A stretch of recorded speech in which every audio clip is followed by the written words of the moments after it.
అసలు యాక్చువల్లీ అరవింద్ కుమార్ అంటే ఆయన ఒకప్పుడు చాలా హానెస్ట్ ఆఫీసర్ ఉంటుండే.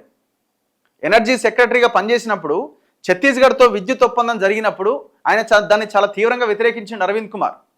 లేదు ఇది తెలంగాణకి గుదిబండగా మారుతుంది, ఇది మొత్తం చాలా తప్పుడు ఒప్పందం ఇది అని చెప్తే కేసీఆర్ ఫోన్ చేసి నువ్వు చేస్తావా చేయవా, నేను చేయను, నువ్వు చేయకపోతే తెల్లారు ఏడు ఉంటావో నాకు తెలుసు అన్నాడట. నువ్వు ఏమన్నా చేసుకో సార్ నేను చేయను.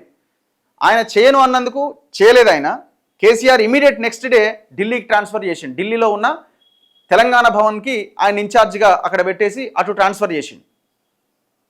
మరి తర్వాత ఏమైందో, ఢిల్లీకి కేటీఆర్ పోవడం, ఇదంతా పోవడం, వీళ్ళతోని సఖ్యత కుదరడంతో అరవింద్ కుమార్ మళ్ళీ వచ్చి తెలంగాణలో పడ్డాడు. ఇక అక్కడి నుంచి స్టార్ట్ అయింది మనోంది. అంత హానెస్ట్ ఆఫీసర్ చివరికి వాళ్ళ ట్రాప్లో పడి ఆగమైపోయాడు.